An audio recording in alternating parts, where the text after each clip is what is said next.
Assalamualaikum warahmatullahi wabarakatuh.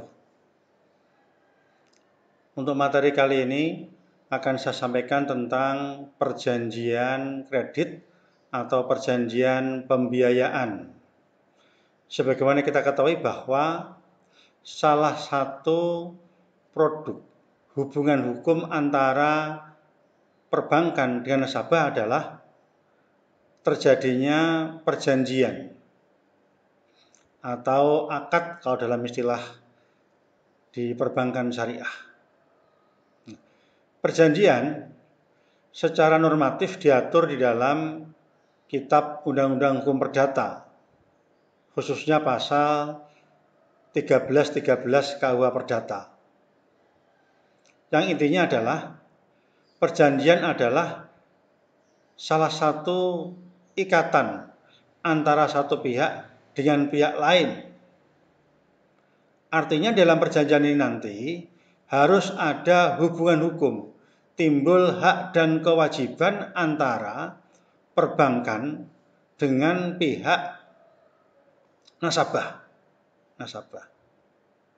Oleh karena itu, di dalam perjanjian kredit atau perjanjian pembiayaan harus memenuhi asas-asas atau prinsip-prinsip dasar di dalam hukum positif atau hukum perbankan yang dalam hal ini biasanya diatur di dalam Kitab Undang-Undang Hukum Perdata dan Undang-Undang Perbankan. Asas yang pertama adalah adanya kebebasan berkontrak.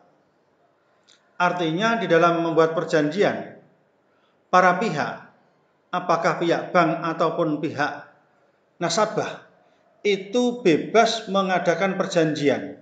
Apapun bentuknya, apapun isinya, hal ini nanti akan disepakati oleh kedua belah pihak. Formatnya, formalitasnya, materinya, ini kita bebas sebenarnya mengadakan perjanjian. Tergantung kesepakatan daripada para pihak, yaitu antara pihak kreditur dengan pihak debitur. Yang kedua, sebenarnya perjanjian ini sebagai pelengkap di dalam melakukan hubungan hukum antara pihak bank dengan pihak nasabah. Oleh karena itu, asas berikutnya adalah konsensus atau kesepakatan kedua belah pihak. Ya, meskipun di dalam era globalisasi sekarang ini, di era milenial ini, itu digunakan dengan perjanjian baku. Artinya, draft perjanjian itu sudah dipersiapkan oleh pihak bank dan pihak nasabah tinggal apakah setuju atau tidak setuju terhadap perjanjian itu. Tetapi sebenarnya secara teoretik itu perjanjian sepakat itu harus kedua belah pihak yang merumuskan. Kreditur merumuskan, pihak debitur merumuskan, kemudian disepakati mana yang disepakati dalam isi perjanjian itu.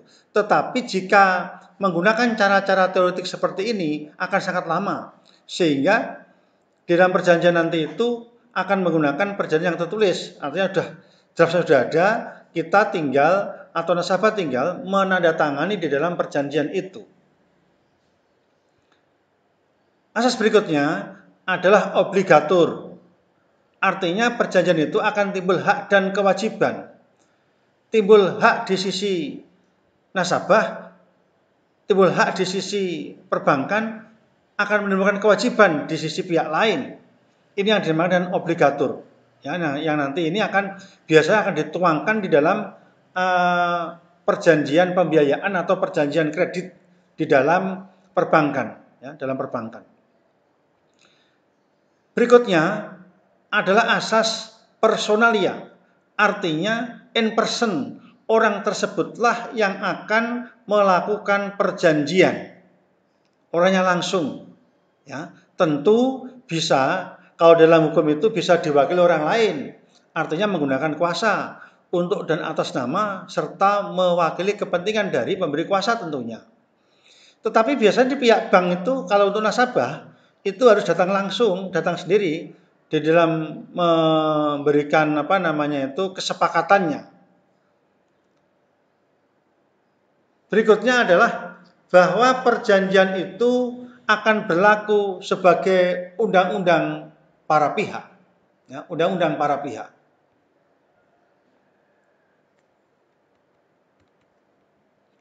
Ya. Di dalam perjanjian, ya, dalam perjanjian pembiayaan atau perjanjian kredit misalnya. Kalau dalam pasal 1320 KUH Perdata itu sudah mengatur tentang sahnya perjanjian. Sahnya perjanjian. Sahnya perjanjian ini nanti jangan dihadapkan dengan di dalam hukum Islam. Karena untuk pembiayaan, untuk sahnya perjanjian di samping mengikuti syarat dan rukun akad atau perjanjian dalam Islam juga akan mengikuti syarat sahnya perjanjian sebagaimana diatur di dalam Kitab Undang-Undang Hukum Perdata, khususnya di dalam pasal 1320 KUH Perdata. Sahnya perjanjian menurut pasal 1320 KUH Perdata itu ada 4. Ya, ada 4. Yang pertama, sepakat mengikatkan diri, artinya para pihak sepakat mengikatkan diri. Yang kedua adalah cakap. Yang ketiga adalah suatu hal tertentu, objeknya. Yang keempat adalah kausal halal. Ya. Saya jelaskan mulai dari yang pertama, karena nanti ini dalam praktek tentu akan kita temui di dalam praktek perbankan. Sepakat. Ya. Sepakat di antara kedua belah pihak itu nanti akan dituangkan di dalam yang namanya perjanjian atau akad pembiayaan. Ya. Artinya pihak kreditur, ya, akan memberikan materi tentang persyaratan pengajuan pembiayaan atau pengajuan kredit yang dilakukan oleh pihak bank. Kemudian dari pihak debitur itu juga akan melihat. Itulah mengapa kalau dalam praktek itu seringkali kita melihat akan dibacakan oleh pihak bank. Ini syaratnya 1, 2, 3. Suruh dibacakan. Ya, meskipun kadang-kadang orang ini seringkali mengabaikan ketika melihat atau membaca persyaratan perjanjian perbankan yang sekian tebalnya itu kadang malah tidak dibaca. Tetapi prinsipnya ketika kita menandatangani kesepakatan itu, perjanjian itu kita dianggap sepakat lah. Sepakat itu tidak boleh dalam hukum itu, 1, memberikan gambaran yang keliru kepada objek. Artinya memberikan persepsi yang berbeda kepada objek yang dilakukan perjanjian itu. Pihak bank tidak boleh ketika dalam perjanjian dia membuat strategi biar dia tanda tangan kemudian ikut menandatangani perjanjian. Padahal sebenarnya adalah isinya tidak sebagaimana diharapkan. Ini namanya memberikan gambaran yang keliru kepada objek. Kalau saya contohkan begini. Misalnya ada di dalam sebuah toko, itu biasa menjual benda-benda baru. Arloji misalnya, atau jam tangan misalnya. Itu baru. Tetapi ada 1 jam di situ, atau arloji di situ, itu bekas atau second pernah digunakan. Nah, ketika ada calon pembeli kemudian masuk ke dalam toko itu, dia kemudian memilih bahwa jam itu baru, karena persepsinya itu ada sebuah toko tadi itu ada toko memang menjual arloji baru. Nah, ini namanya pihak toko telah memberikan gambaran yang keliru kepada objek, karena persepsi pembeli tadi itu adalah mereka datang ke toko itu adalah beli jam baru. Tetapi kenyataannya ada jam second yang dijual di toko itu. Ini namanya memberikan gambaran yang keliru kepada objek. Ini tidak boleh, tidak masuk kategori sepakat. Atau yang kedua misalnya memanfaatkan keadaan misalnya. Ya, jadi meskipun dia tanda tangan tetapi dia memanfaatkan keadaan, misalnya dia dalam kondisi tidak sehat akal misalnya. ya mungkin baru minum katakanlah botol, katakanlah minuman-minuman yang memabukkan, kemudian dia masuk ke situ tanda tangan lah, sama. Meskipun dia sudah menandatangani perjanjian, tetapi karena dia tidak dalam keadaan sehat akal, maka ini tidak masuk kategori sepakat. Atau memanfaatkan orang yang tidak bisa baca tulis misalnya, menyalahgunakan keadaan misalnya, diberikan belangko kosong itu tanpa dibacakan, kemudian dia menandatangani perjanjian, sama. Ini juga tidak masuk atau masuk kategori tidak sepakat. Nah, hal-hal tadi yang nampaknya sepakat, meskipun dia sudah menandatangani perjanjian, tetapi karena ada unsur gambaran keliru, memanfaatkan keadaan, maka perjanjian ini dapat dibatalkan secara hukum. Meskipun nanti proses pembatalannya membutuhkan proses tersendiri. Ya. Sekarang syarat yang kedua sekarang, cakap. Cakap itu bukan cakap ganteng atau cakap itu cantik, bukan.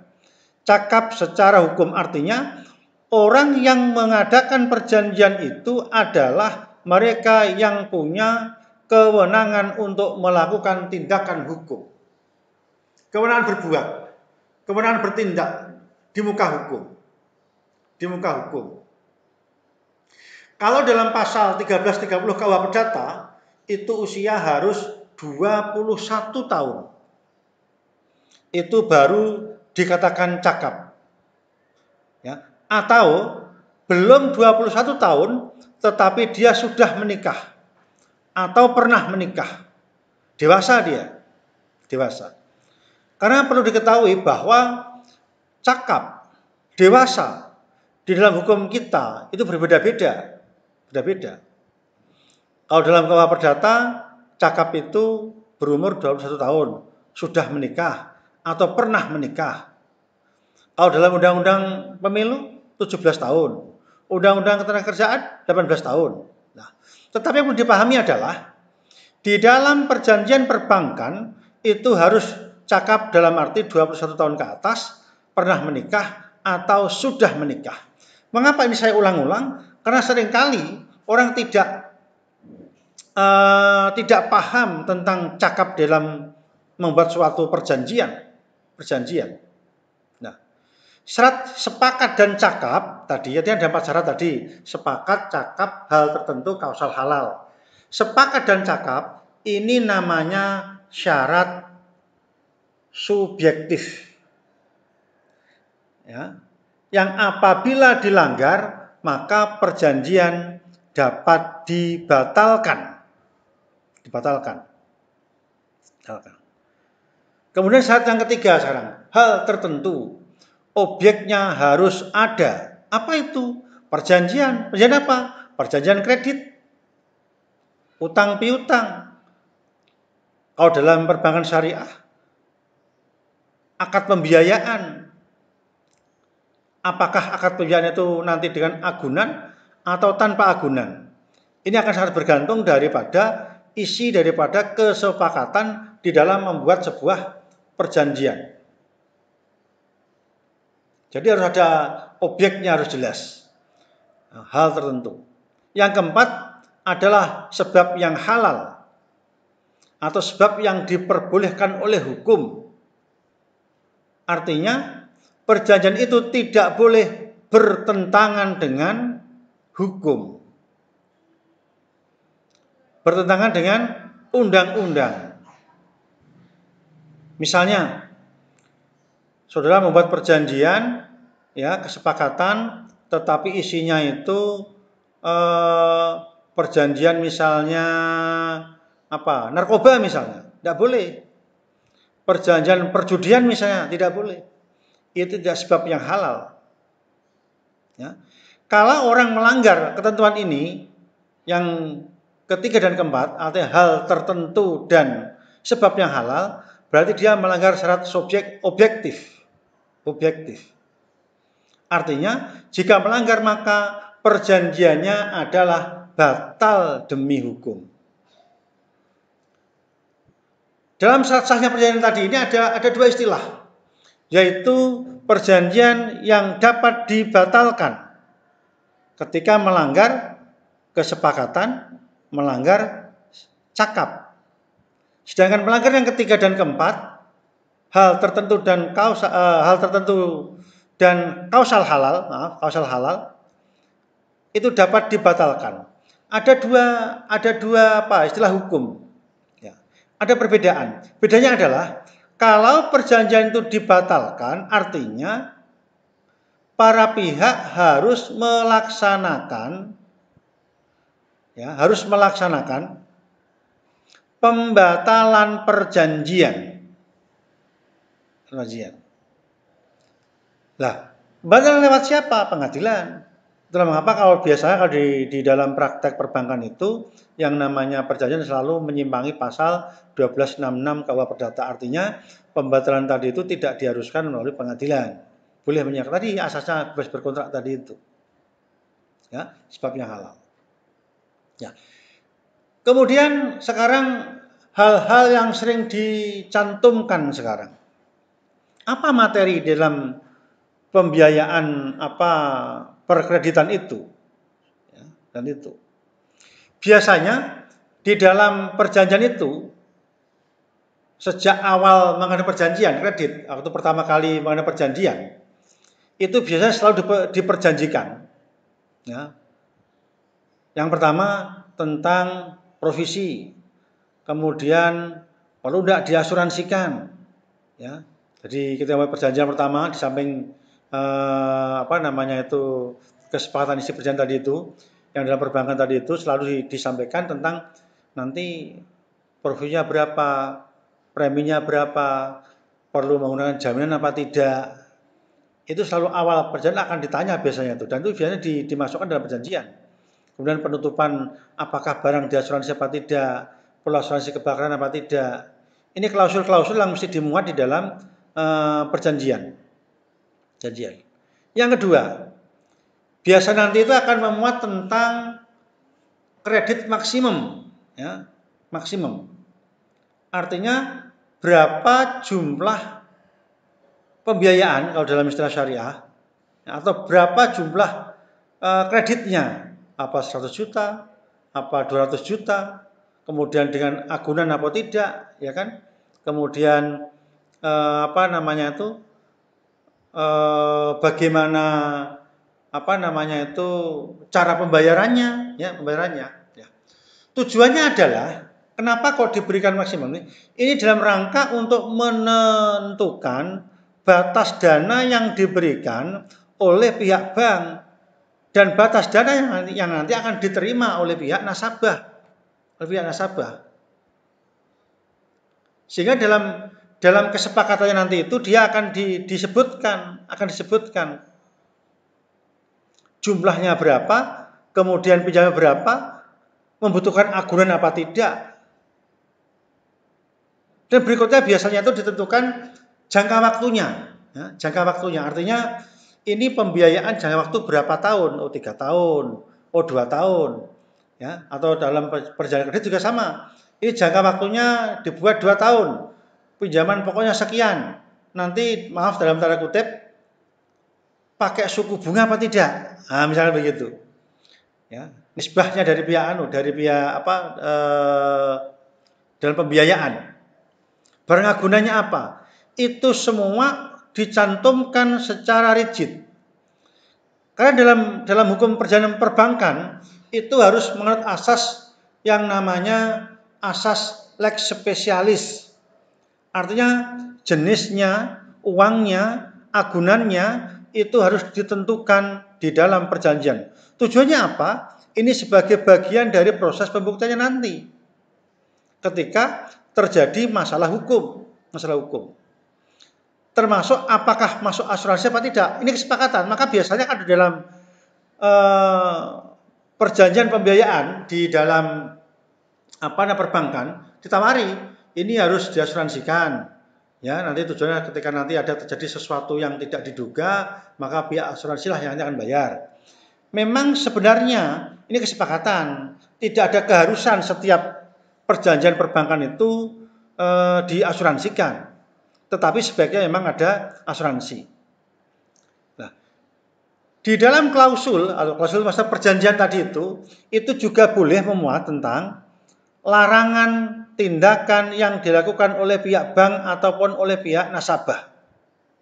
Larangannya apa? Misalnya, ketika sudah mengambil kredit atau pembiayaan dilarang mengubah nama perusahaan, dilarang mengubah bentuk perusahaan, mungkin dulunya CV jadi PT, tidak boleh, tidak boleh. Kenapa tidak boleh? Karena nanti akan menyulitkan ketika ada permasalahan hukum. Oleh karena itu, di dalam perjanjian nanti harus rigid, termasuk bagaimana cara mengakhiri perjanjian sepihak jika dimungkinkan. Ya. Nah, klausul-klausul ini dimasukkan di dalam perjanjian tujuannya adalah agar di dalam proses nanti itu, ya, proses perjanjian pembiayaan atau perjanjian kredit itu, para pihak, baik itu pihak bank ataupun dari pihak nasabah, itu berjalan sesuai dengan koridor hukum yang berlaku. Termasuk di dalam perjanjian itu biasa dicantumkan ongkos-ongkos, biaya-biaya yang dikeluarkan. Kalau dalam istilah hukum namanya hak privilege namanya, hak istimewa. Ini yang nanti akan didahulukan dalam hukum perbankan. Ditulis itu. Oh, potongannya berapa. Kalau orang awam taunya potongannya berapa itu potongannya. Itu saja. Dan penutup kemudian dia akan menandatangani perjanjian. Nah, berikutnya sekarang tentang akibat perjanjian sekarang. Artinya akibat perjanjian yang sudah disepakati, ditandatangani oleh pihak perbankan dan oleh pihak nasabah. Akibatnya apa? Yang pertama, perjanjian itu akan berlaku sebagai undang-undang. Ya. Nanti bisa dibaca dalam pasal 1338 Kitab Undang-Undang Hukum Perdata. Artinya apa?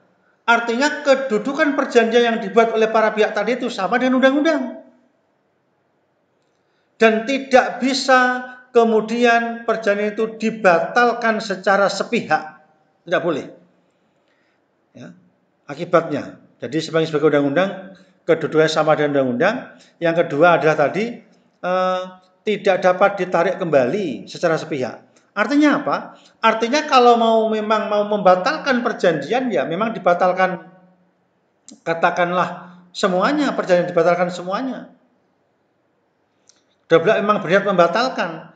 Tidak bisa kemudian tiba-tiba, tadi ternyata suku bunganya kalau dalam bank konvensional terlalu tinggi, maka akan saya batalkan. Tidak bisa. Harus meminta kesepakatan kedua belah pihak, baru bisa dibatalkan. Ya, nanti akan saya jelaskan tentang kapan berakhirnya sebuah perjanjian. Kemudian yang ketiga akibatnya, karena sudah disepakati, maka perjanjian itu harus dilaksanakan dengan itikat baik.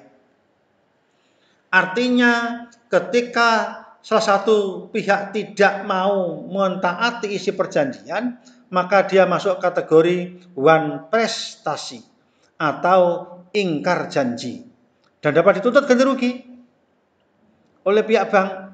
Tergantung apa isi kesepakatan di dalam perjanjian tadi itu.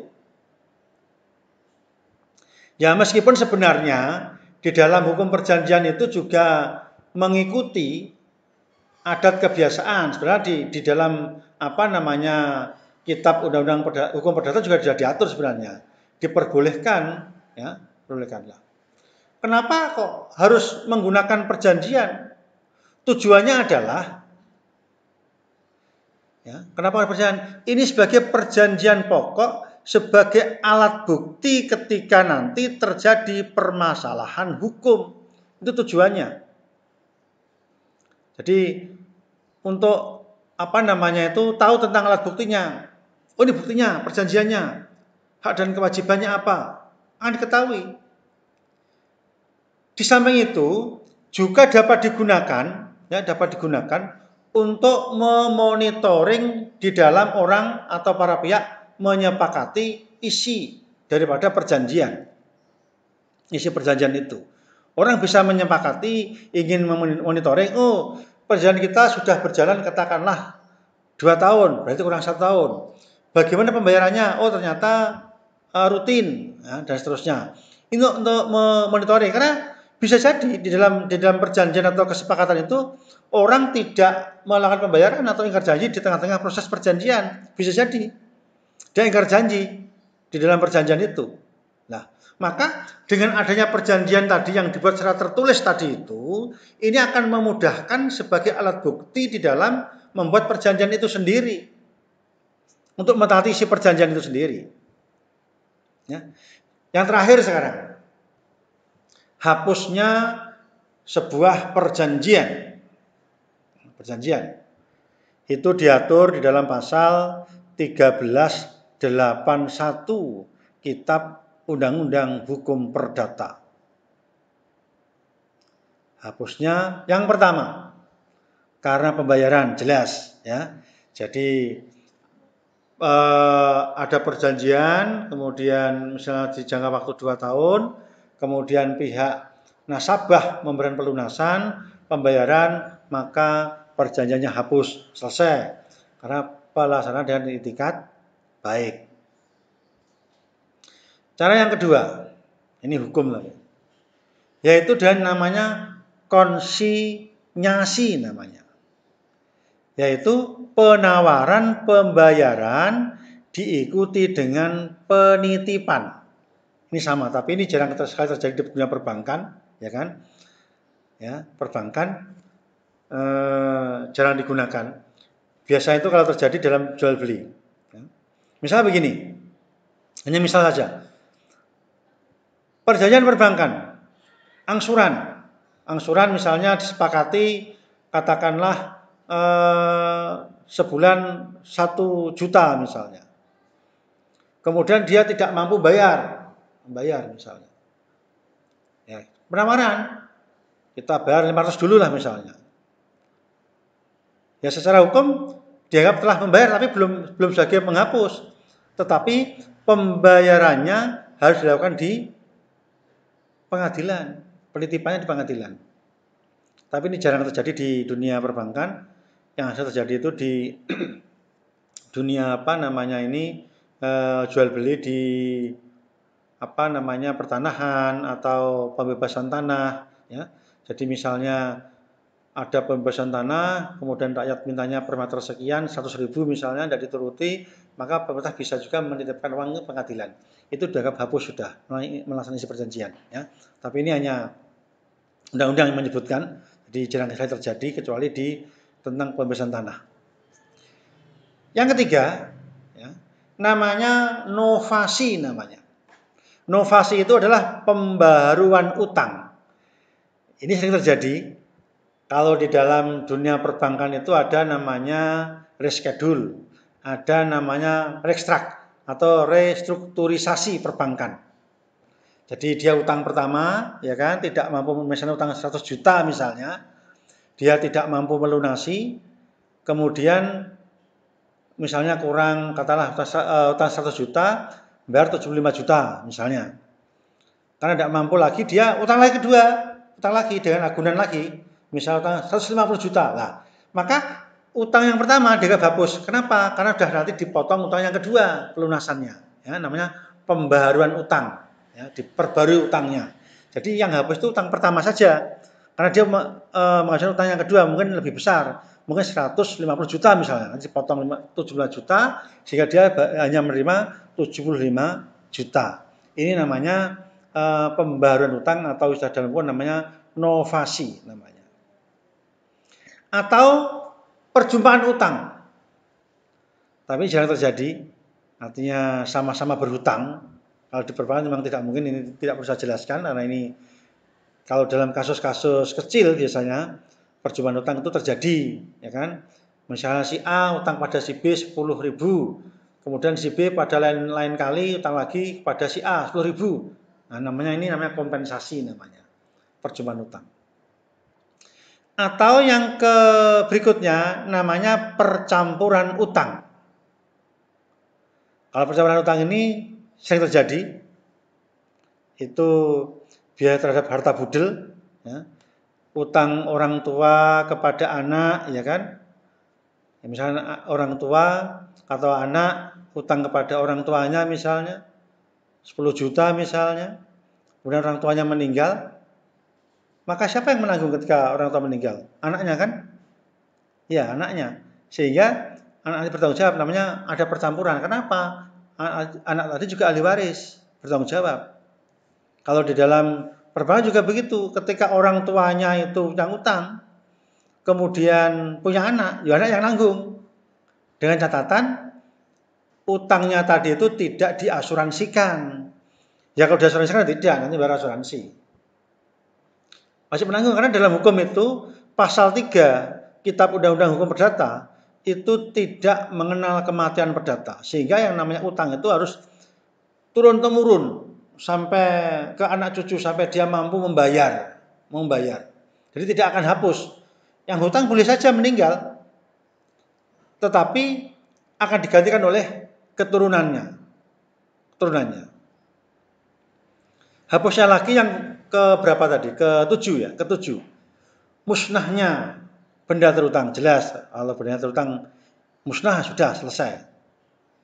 Atau berikutnya namanya pembatalan tadi, dibatalkan utangnya, boleh memang disepakati tapi antara kedua belah pihak. Nah, ini adalah hal-hal yang bisa membatalkan sebuah perjanjian. Ya. Saya kira itu pokok-pokok dalam perjanjian kredit atau perjanjian pembiayaan. Nanti kita bisa lanjutkan untuk materi berikutnya. Bila itu hidayah. Assalamualaikum warahmatullahi wabarakatuh.